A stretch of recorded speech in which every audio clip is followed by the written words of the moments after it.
All right, guys, today is Monday, August 28th, 2023. So just walked out here, getting ready to get the day started. Sounds like they're mowing next door, so I'm gonna have to wait a few minutes.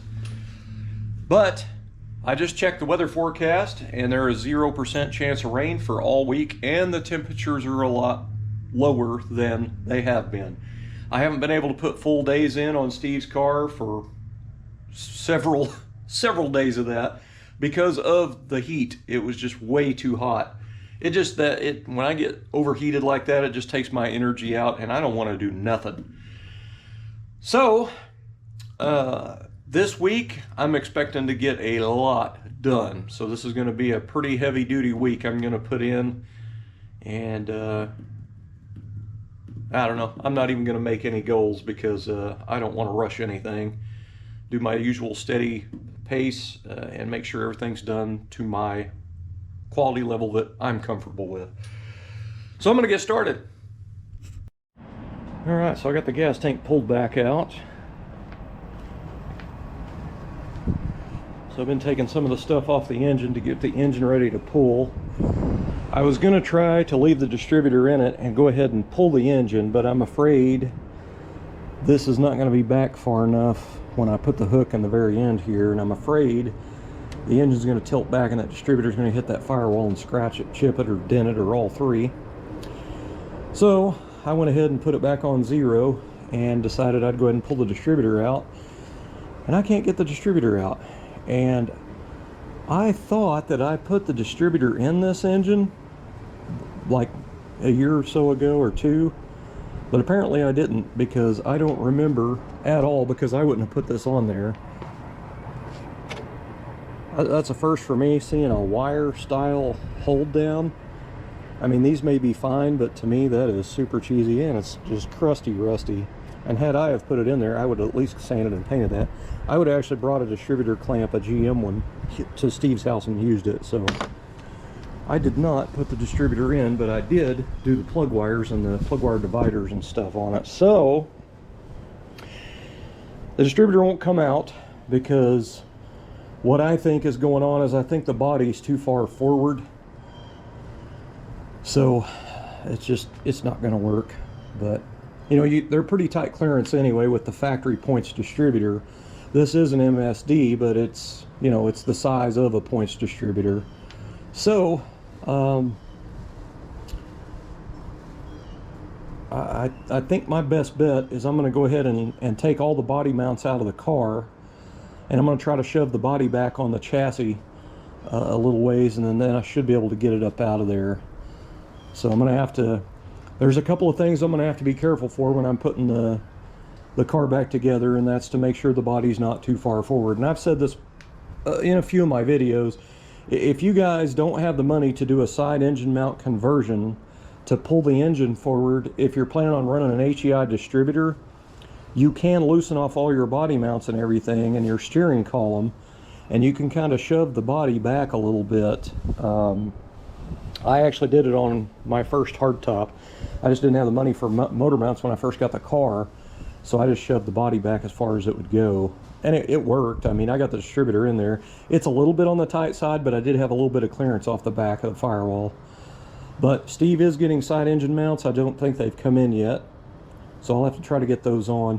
One problem that comes up with those side engine mounts is when you put them on, sometimes they're just a little bit lower than the factory front mounts. And I did put a set of front mounts on a customer's car many years ago, and it was a urethane bushing setup. It had urethane bushings. I think these are rubber. But anyway, it set the engine up really high. So I thought that was kind of interesting. You know, an engine in these cars, when you run the front mounts, if you put the original, you know, replacement style rubber in there, they're going to squish over time, and the engine will get a little bit lower. So you can run into these aftermarket fuel pumps hitting the frame, but right now he's got a ton of clearance off the frame, which is pretty remarkable, because usually these aftermarket pumps, usually that is almost touching the chassis, and I usually hole saw that area out and put a low dome pipe cap in there, welded up. And I thought about going ahead and doing that to his chassis, and that way if he wanted to upgrade later to like an Edelbrock or a Holley, you know, big boy 7 psi mechanical pump, one of the fancy chrome ones, he'd have clearance for it. So this is a new one, but man, look at that. Look how crusty looking at it. It looks rusty, and this is aluminum. It's kind of strange. But, so that's where I'm at. I got some taking apart stuff to do. I'm gonna go ahead and pull the column out. Now's the perfect time to get to the column. I need to check this over because the car has, it's an identical column, and they've got set screws and stuff. They've actually welded that to the factory shaft that comes out. They've cut the factory shaft off, and they've got that welded right there, which I do like that that's welded, you know what I mean? But there's a set screw. There's actually 2 set screws, and they were setting on top of the intake, and I put them in a bag.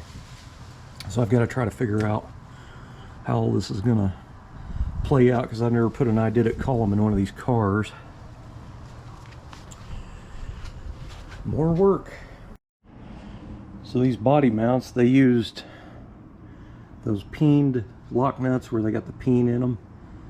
There's nothing wrong with that. They're going to be on there, but there's a couple of them that's kind of tore the threads up on the bolts a little bit. So I don't know how this is with the rear body mount from this side. You can clearly see how that was misaligned, and that sleeve smashed into that. That's odd, to say the least. But on this bolt right here that drops down in the tail pan down through here, this is the washer they had on it. I don't know what this blue stuff is. Is that silicone? No, I guess it's paint.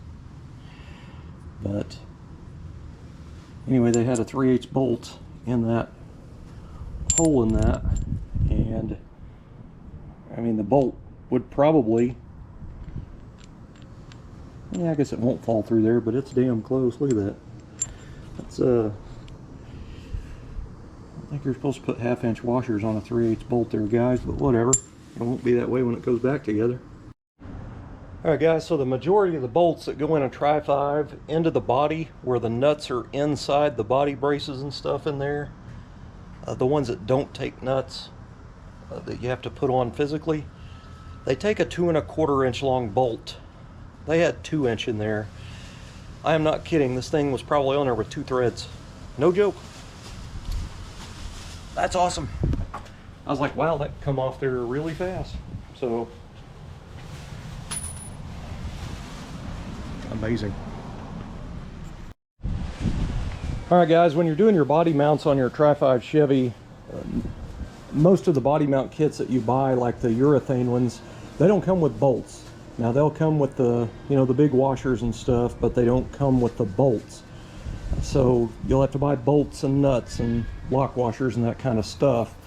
So anyway, I want to run you guys through the sizes, you know, like the length. Now I'm going to tell you the length of these bolts on these cars, and this is underhead length. So you don't ever measure, when you go to a hardware store and buy a bolt, it tells what length it is. That's underhead, not on top of the head. So keep that in mind when you're at the, you know, going to buy bolts. Now, some of the big stores, like around my area, like Tractor Supply and Atwood's, you can buy the bolts in bulk by the pound. So you can get grade 8 bolts down there by the pound. So it's very, very inexpensive to do that. So anyway, the majority of the bolts in these cars for the body mounts are 2 1/4 long, with the exception of this one right here, which is the one that goes through the floorboard up here at the very front. That one's 3 1/2 inches long. So the rest of them are 2 1/4. So anyway, they had a mix in Steve's car. There's one grade 8. Actually, there's 2 grade 8s. I lied to you. There's 2 grade 8s, and the rest of them are grade 5. Now, I normally put grade 8 in the body mounts. So, I mean, you could do whatever you want. But in the case of them guys just putting 2-inch long bolts in the body and not 2 1/4, keep in mind, those were coarse thread bolts. And, you know, that was a 1/4 inch too short. If that was a fine thread 2-inch bolt, it would have been a little bit safer and better, but not. it's not, because it needs to be 2 1/4 long. So just keep that in mind. Now, when you do go buy your bolts, keep in mind on the shoulder length, you don't want your shoulder coming way down here with a little short amount of bolts, because when you tighten it all down, the nut will hit the shoulder and it won't tighten up the body mount. So just be aware of that. Most usually when you buy like a grade 8, you can see how long that JH stamping, I've seen a bunch. So I mean, you're gonna be okay, you know what I mean? But just be sure and check that. So 2 1/4 on just about everything else, and 3 1/2 on the one in the floorboard right at the front. So, which is this one right up here I'm talking about. 3 1/2 inches long. The rest of them 2 1/4. You might be able to get, you know, if you can't find a 2 1/4 inch long bolt, a 2 inch is obviously not long enough. But you might be able to get away with 2 1/2, but I'd be aware that shoulder length might be a little bit longer, and it may not suck the body down tight enough. I don't know. Wanted to show you all this.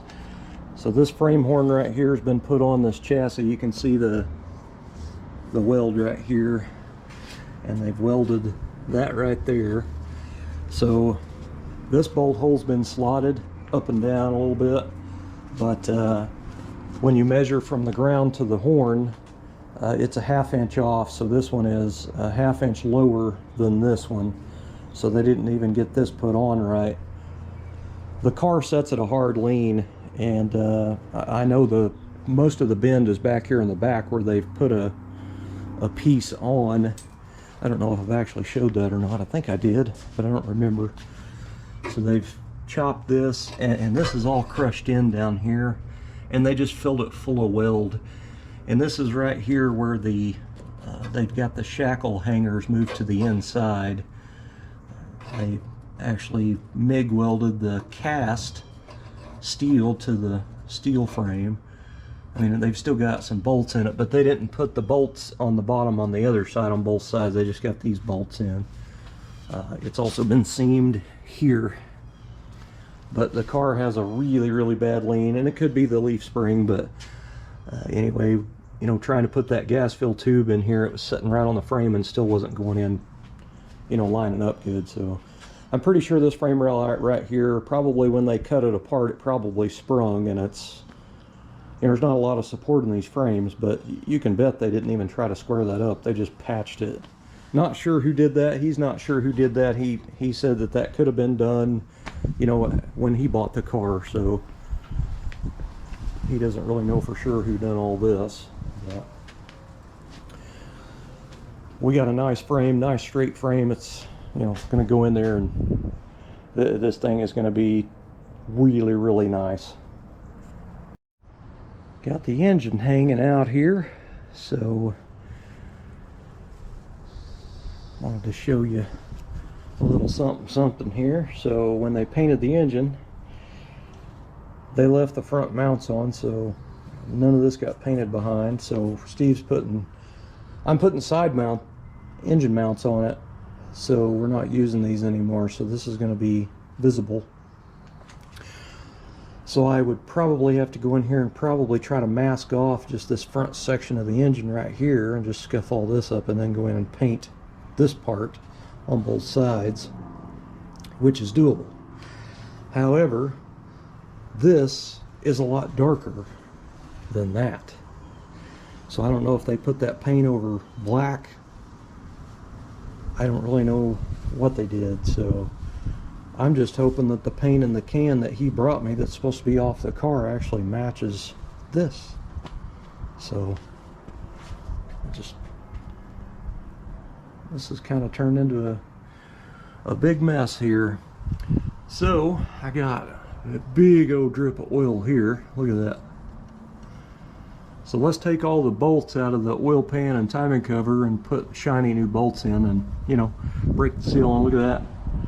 Look at that. That's awesome. So here you can see that bolt's loose. That bolt's loose. Looks like all the others are snugged up to it. But I don't understand. If you're putting bolts in, how do you not get them tight? I guess I missed that part. I'm wiping off my hand here. So that's pretty much where we're at. Transmission's painted up. Looks like they used cast iron gray.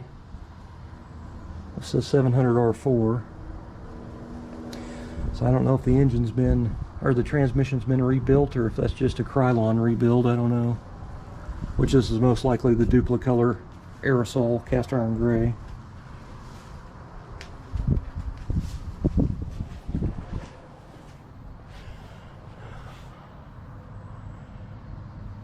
Well,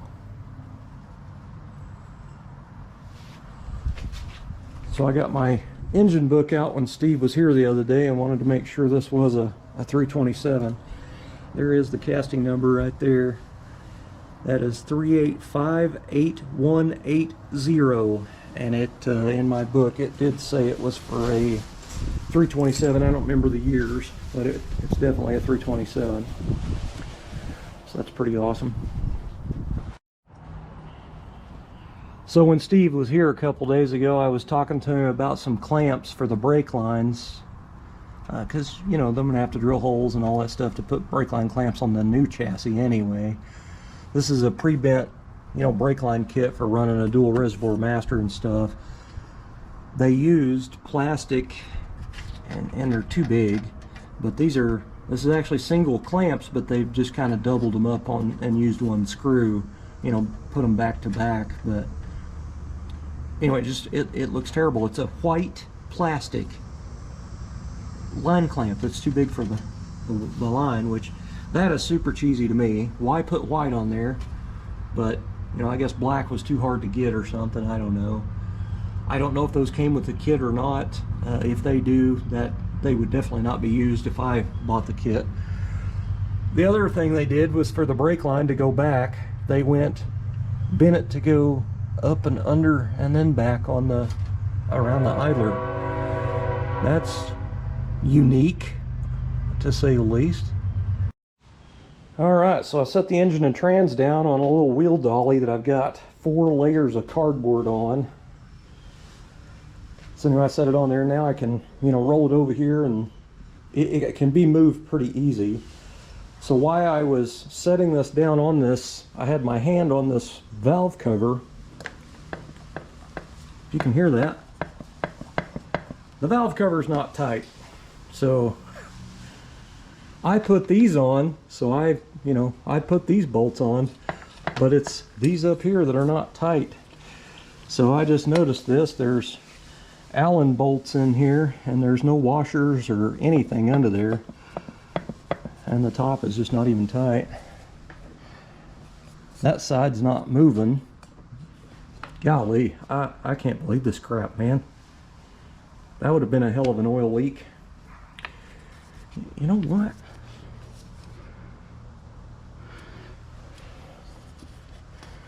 I'm wondering if there's even any gaskets under these things at this point. Yeah, I think I feel a gasket under there, I think. There's definitely one over there. I can feel or see a little bit of a cork edge over there. So they've went in here and clearanced these valve covers. You can see their clearance job they did for that intake right there and right here. It would help if that stuff was tightened down though, you know what I mean? It's more loose stuff. Alright guys, I am out of time. It's about 4:15 p.m. I don't have enough time. I wanted to go ahead and get the body lifted off of the chassis and set it on the body cart and then put it in here, but I just don't have time. So that's going to be the first thing I tackle tomorrow, but it's ready to be lifted. Everything is undone and away from the frame, so it's ready to be lifted up at this point. By the time I got everything, you know, all the boxes of parts and all the crap that was over on this side of the garage, because there's a lot of boxes of parts for this car. By the time I got all that stuff transferred into my house and then got all this stuff back in here, I didn't have any time. So that'll be the first project for tomorrow. But anyway, what I'm going to do right after the body gets put on the body cart is I'm going to remove the hardtop body mounts from this frame, and also the transmission cross member and the angled brackets on each end that hold the cross member up. I'm going to remove all that stuff and then transfer it to this chassis. Now Steve has ordered some side engine mount, a side engine mount kit for this, but it's going in stock location.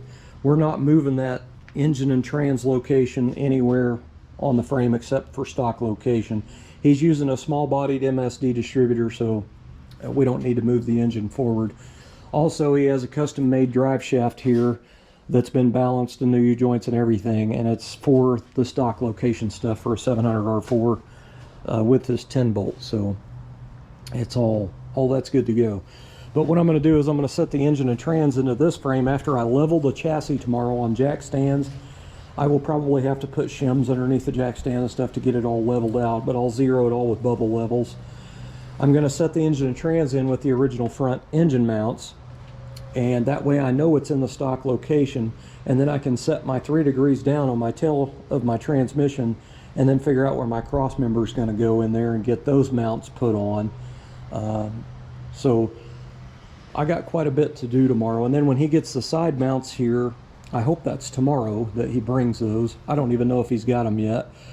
I can go ahead and get those put in up here with the stock mounts still on it and just kind of mock it up and make sure everything's going to line up good. So that'll end up working out really, really nice.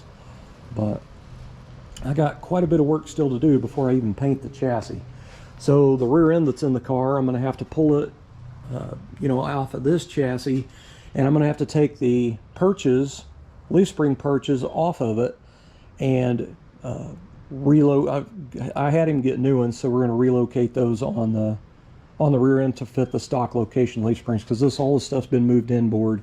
So I mean, it's just a big mess that we're having to go back and redo stuff, but quite a bit to do. I think he bought those leaf spring perches. I have not seen those yet. Hopefully those, maybe those are at his house. Pretty sure he said he ordered them. So I got quite a bit to do, but there should be a pretty healthy week of work done to the car. I got quite a bit done today for a Monday, so I'm pretty happy about that. And the weather was, the breeze was really nice. I'm not sure what the temperature was, but I don't think it was that hot, because I don't even know that I just barely broke a sweat today. But that's partly has to do with a big breeze coming through there. It makes it kind of nice. But anyway, guys, I am done. That is the end of Monday. So tomorrow's a new day, but what you all will see tomorrow is a body off a frame and probably an engine and trans mocked up in the other frame. So a lot of work to do. Thanks for watching.